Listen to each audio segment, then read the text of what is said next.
I feel a little bit like Job, that which I have feared is upon me. My dad was a storyteller. Most of you would not have known my dad. He ran in different circles than most of us did for many years.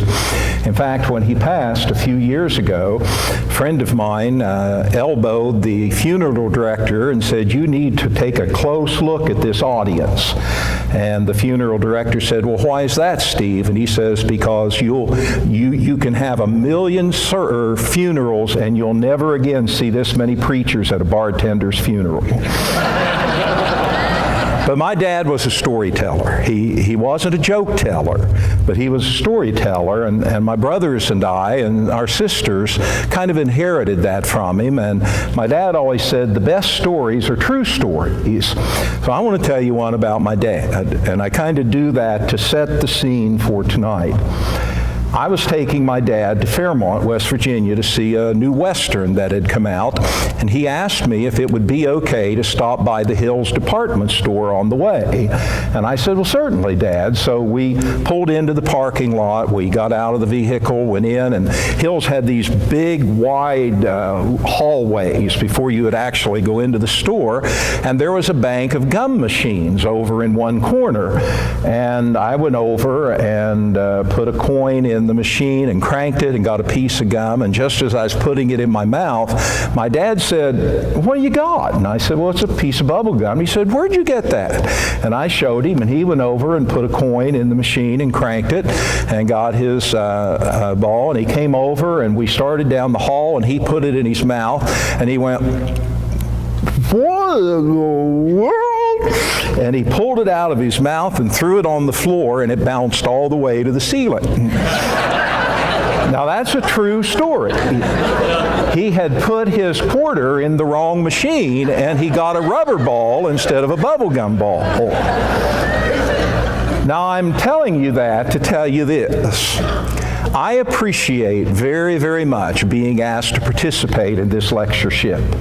Ohio Valley College, and as we knew it, and Ohio Valley University now, has been such an important part of our lives, not just in the lessons we learned and the education we got, but in the people we met and the friendships we formed. And so it's a privilege to me to be asked to do this. I just hope you didn't put your money in the wrong machine. Because when I looked at the topic, I thought, Sam, there's no way you can do justice to that. Dignity. Creation and the forgotten dignity. Before I get into that, I want to say something about three people that are here in the audience tonight. And I could say it about more because I have some good friends here, my wife's here, people that I've known all of my adult life are here. But there was a group of preachers when I first began to preach who took me under their wings and helped me pick out the right kind of books and learn a little bit about how to deal with congregational work. And they didn't have to do that. Most of them were about 10 years or so older than me, and yet they were so kind and thoughtful to me. And there are three of them here this evening, and that's Ron Lothry and Tom Butterfield and Bill Butterfield. And there's no way in the world that I could ever thank those men for the encouragement they gave a young fellow when he was first beginning to try to preach. And I hope that I've been able to pass that same encouragement on to some younger preachers through my years of experience. And those of you who are younger now, you pass that on to others, because it's important for your peers to reach out to you and for you to have their encouragement. I believe the Bible to be the Word of God. I say that without any hesitation at all. And I believe Genesis 1 to be the last word on how this world came to exist and how we came to be a part of it. I would just as lief throw away Acts 2:38 as to throw away Genesis chapter 1. Why would I feel justified in pointing out to someone Acts 2:38 and the importance of repenting and being baptized for the forgiveness of their sins if I couldn't trust the first few words of the book I find that in. For that reason, I believe that there is a God. I believe that that God spoke a world into creation, that over a course of 6 days, in a very logical, sustainable way, He put everything in place that needed to be there. And I believe on the 6th day of that creation was His crowning work. And that was man and woman. I know that Genesis 1, beginning with verse 26, tells us that in a conversation God has with others in the Godhead, He said, "Let us make man in our image, according to our likeness, and let them have dominion over the fish of the sea," etc. A little later in that same chapter, acknowledgement is given that God did just what He discussed. He made man in His image. We exist in His likeness. And He endowed us with dominion over creation. And when the day finished, God said, "It is very good." God saw the potential.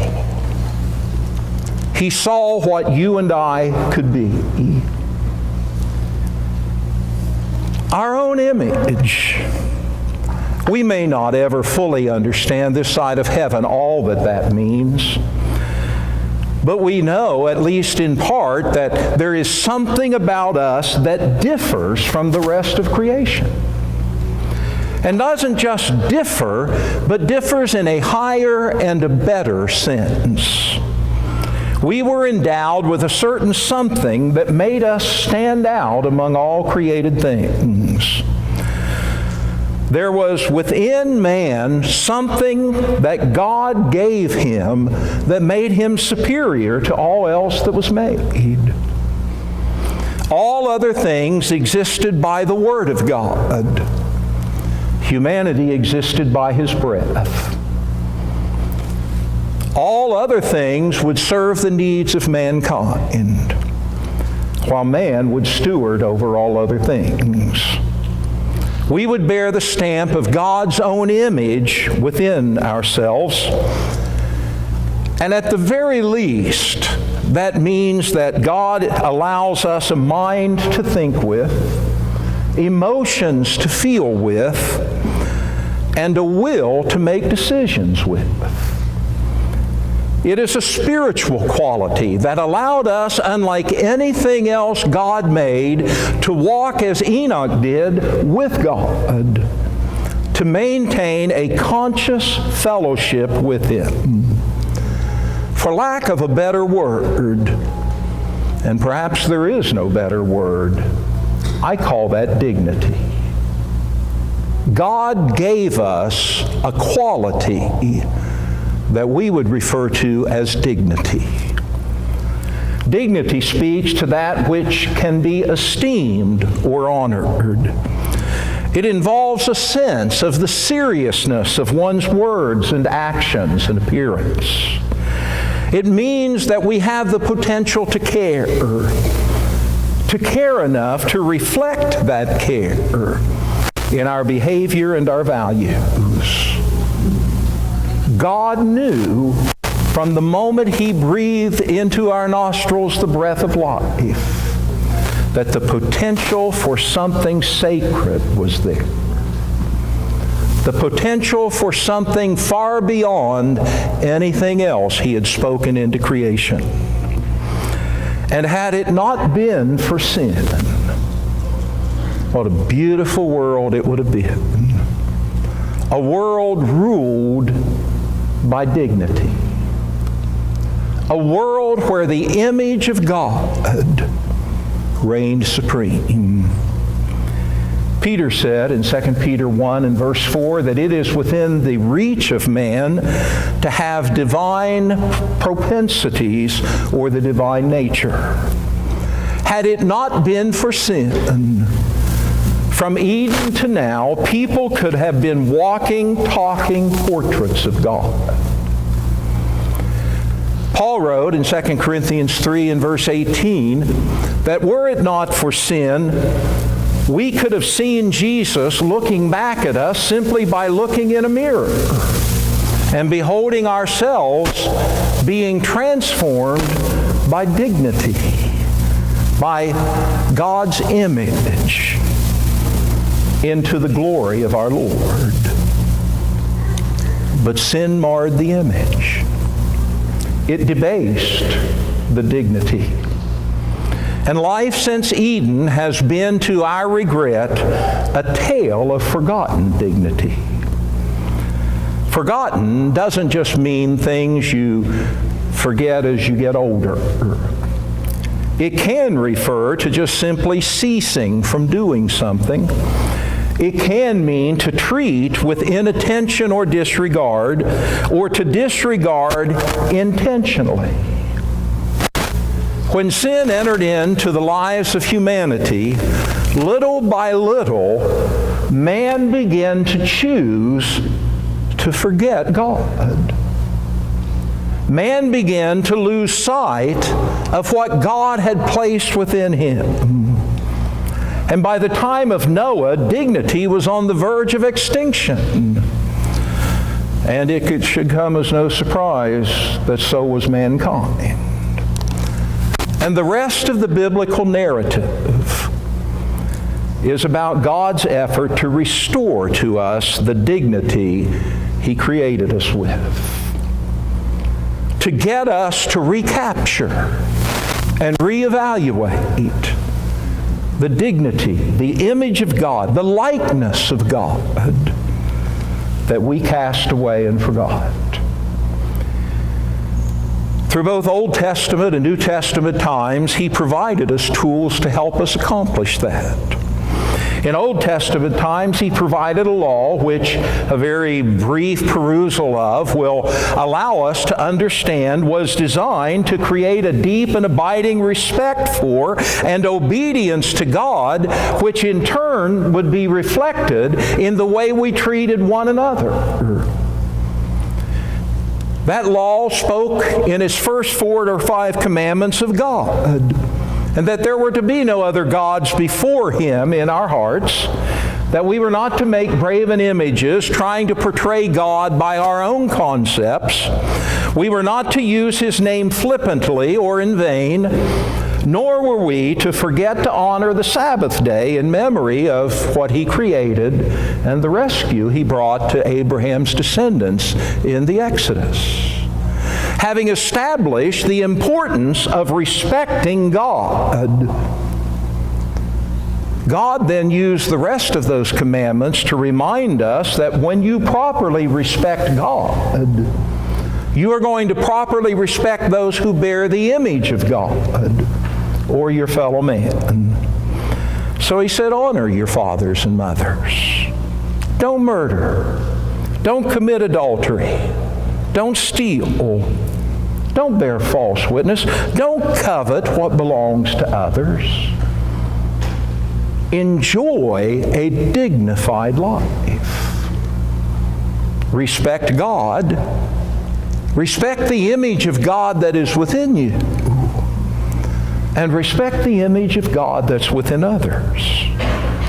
Jesus would later sum up all of that. Do you remember? By simply saying you can boil it down to 2 things. Love God with all your heart, soul, mind, and strength, and love your neighbor as yourself. Discover dignity. In New Testament times, God provided Christian people with what we often refer to as the fruit of the Spirit. He placed within us the potential to develop and to nurture such things as love and joy and peace and long-suffering, kindness and goodness, gentleness, self-control, and faithfulness. He says there's no laws against those things. Those are things that lift you up and bring you dignity. Yet providing the tools for us to work with does not always equate to the proper use of those tools.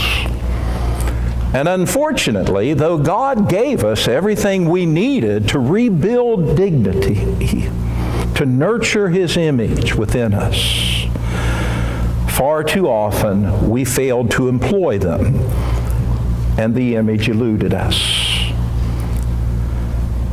And that's created problems for mankind from Eden to now.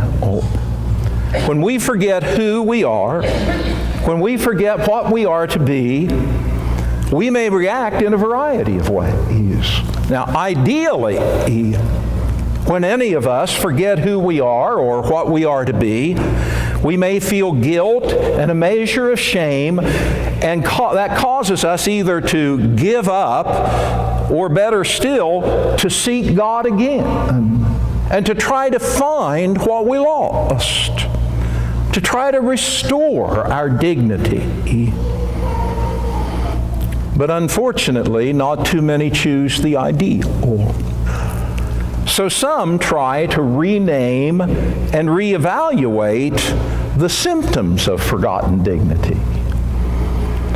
They try to make it sound viable, or sometimes even preferable, to live by alternatives to truly dignified living. In our society today, like the prophet of old, it can be said that we tend to call evil good and good evil. Or we may seek to eliminate the source of the dignity. We may just simply kill God off so that we are free to choose without consequence or accountability. In Psalm 14 and verse 1, the writer says, "The fool has said in his heart, there is no God." Now, I don't know what you were taught about that growing up, but I'll tell you what I was taught about that growing up. Growing up, I was taught that that means you have to be an idiot not to believe in God. Well, that's almost true. You sometimes have to be an educated idiot not to believe in God. But that's not really what the psalmist is saying. Foolishness and wisdom in the Old Testament have little to do with intellectual ability. Foolishness and wisdom in the Old Testament have to do with wickedness and good. What the psalmist is saying is that those who throw away dignity first at times throw away God, so that they don't have to worry about the dignity they've thrown away. In Zephaniah 1 and verse 12, the prophet wrote, "And it shall come to pass that at that time I shall search Jerusalem with lamps and punish the men who are settled in complacency, who say in their heart, the Lord will do no good, nor will he do evil." That verse reminds us that even if we keep God in the picture, even if we, unlike the fool of Psalm 14, don't throw God away, even if we keep him in the picture, dignity is not guaranteed. For he can always be a God that looks more like us than us like him. He can be a God in whom we stamp our image, instead of we being people in whom he stamps his. You don't have to kill God off to lose your dignity. You just have to convince yourself that he doesn't care one way or the other. In Isaiah 49, verses 14 through 16, in what to me is probably my favorite Old Testament passage, Zion said, "The Lord has forsaken me, and my Lord has forgotten me." Now here's God's response. Can a woman forget her nursing child and not have compassion on the son of her womb? Surely they may forget, yet I will not forget you. See, I have inscribed you on the palms of my hand. Your walls are continually before me. While those verses were written to contradict Israel's claim that God had forgotten them and abandoned them, and though those verses are designed to build us up and edify us and reassure us, In the midst of it, we get a hint of just how far from humanity dignity can be removed. To prove how much He loved us and how much a part of our lives, or His life, we are, He compared us to the baby nursing at a mom's breast. And He asked a penetrating question. He said, can a woman forget the baby that's nursing at her breast? Now we want to say no, don't we? That would be impossible. What human love transcends the bond between mother and baby?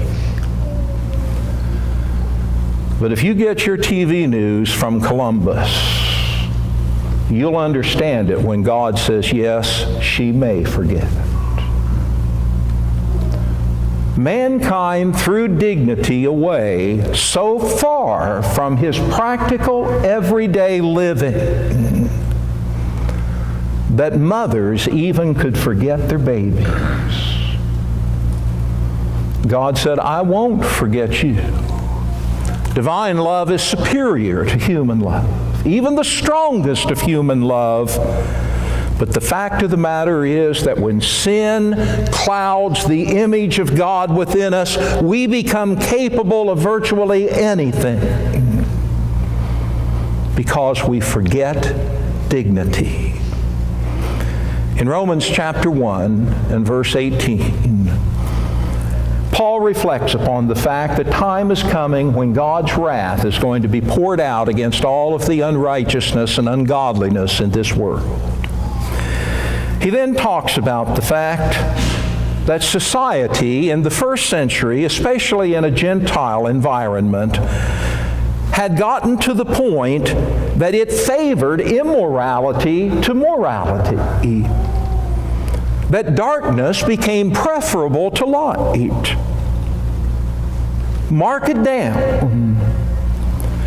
A man without God will eventually be a man without dignity. A nation without God will eventually be a nation without dignity. Sooner or later, Paul said in Romans 1, man will either give God up or God will give man up when dignity's thrown out the window. Atheism and idolatry trend toward undignified behavior. They create new norms for society. If you look at the list, here's a representative example of it. Homosexuality, envy, murder, deceit, violence, pride, disrespect, paranoia, lack of compassion and mercy. And that's just some of them. That's the world without dignity. That's the world without God. It makes us understand how Paul could cry out after lamenting his own struggle with sin in Romans 7, "O wretched man that I am, who shall deliver me from this body of death?" Well, thank God there's an answer to that question. God, through Jesus Christ, will. And I want to suggest to you in the remaining part of my time this evening a twofold solution to rediscovering dignity. Number one, we have got to get God, the God of creation, back in our hearts and minds and in the hearts and minds of people around us. We have to. Folks, now is not a time for our brotherhood to waffle on creation and accountability. Now is a time for our fellowship to cry out to the world, "We believe." And our belief with God's grace makes us better for it. Now is not a time to allow society's fringe to call all the shots and quietly and meekly fade into the background and let our country go to hell in a handbasket. Now is not the time for the church to waver in her commitment to the will of God in worship, in conduct, in organization, and especially in salvation. Now is the time when the world needs to see that we are a fellowship of believers who are not only excited to come into God's presence, but are committed to make being together in His presence an expression of His will. That worship, whether it entertain us or not, pays honor to Him. Now is not the time for the home to phase out religious influence and involvement. I say this at times at 7th Street in McConnellsville, and sometimes when I'm speaking somewhere else, that there are babies who will be born in Morgan County, Ohio this year that will never see the inside of a church building unless it's for a wedding or a funeral. They just hardly stand a chance. We've got to get God back into their lives. As surely as foolishness, by Old Testament definition, sinfulness and lack of respect for God flourish when God is removed from the picture, wisdom, by Old Testament definition, goodness and dignity, flourish when God is respected and glorified. We've got to get Him back in the picture, number one. Because man can never display and reflect the image of God within him until he respects the God of that image. But secondly, we must also rediscover the gospel and get it out to those who may have forgotten that God cares and that life can be more meaningful and enjoyable than it is being for them. Some of them don't know it can be better. We do, but we need to tell and show. I want to ask you 3 questions. Why was Jesus so loved? Even on the ministry side of Calvary, why was Jesus so loved? Was it not because He cared? Was it not because He cared for those He worked with, especially those that didn't seem to matter to anyone else? And perhaps you could sum up His ministry in 4 words. You matter. I care. I can help you rediscover your dignity. I can help you reflect the image of your God if you'll let me. Is that not what made Jesus so attractive? It still will today. Number 2, why was the gospel so embraced when it moved from its focus upon the Jewish people to the Gentile world? Was not the success of the gospel among the Gentile world rooted in the fact that it was a religion that promised to make them better instead of bringing the worst out in them? That it elevated rather than abased? They had lived all of their lives worshiping angry, lustful gods.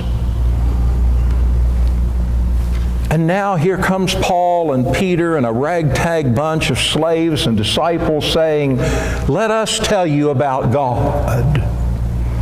A God who cares. A God who wants to give you dignity.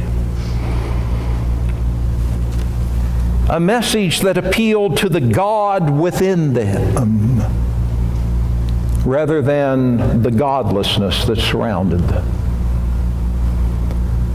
Did not the gospel find welcoming among the Gentile world?